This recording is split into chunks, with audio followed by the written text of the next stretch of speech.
Today, a dire warning from one of Chicago's largest employers. United Airlines announced it will send notices of potential furloughs to nearly half of its U.S. employees.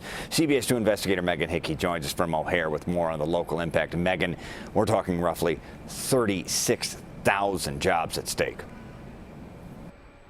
Right, Brad, and United cautioned that these notices are just warnings at this time. The actual number will have a lot to do with travel volumes throughout the rest of the summer. But if this half-empty ticketing area is any indication, it's going to be a bumpy road.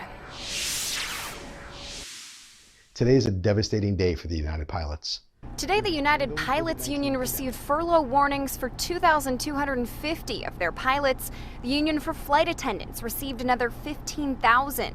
Gate, customer service agents, maintenance employees, call center, catering, and network operation employees also got the notice, totaling nearly 36,000 U.S. employees. And it comes just about a week after United announced it would ramp up its schedule in August. United had warned, if we do see a decline in people purchasing tickets, then we'll scale back our schedule accordingly. And since then, infection rates have worsened in many parts of the country, and Mayor Lori Lightfoot cautioned Chicagoans not to travel to 15 states without a mandatory 2-week quarantine.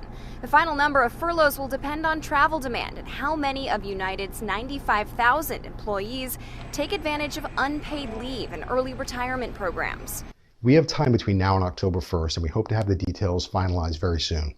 The pilots union is also trying to support voluntary programs. The union representing flight attendants is also pushing to extend the CARES Act payroll support program. Transportation expert Joe Sweeterman called the potential impact devastating. What does this kind of announcement from United mean for the airline industry as a whole? It's a big deal both for Chicago and the airline industry that, their hometown airline, big workforce. Once this CARES Act funding ends, we could see some pretty big layoffs in the sector that we thought might be back in its feet this fall. Now, United said demand took a hit after quarantine orders in New York, New Jersey, and Connecticut. They're expecting the same thing to happen after that quarantine order here in Chicago.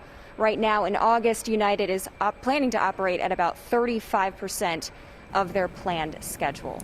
All right, so we got a little bit of math there, 35% in August, 25% now. Those furloughs would not take effect until on or after October 1st. We're talking furloughs. That means the intention is to bring them back. Do we have any idea how many of the 36,000 could end up being permanent layoffs versus furloughs, Megan?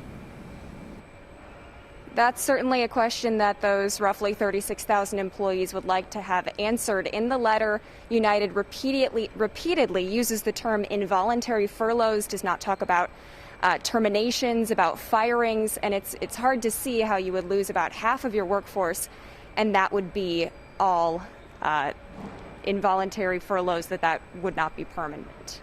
Yeah, okay. We will wait and see. Megan Hickey, thank you.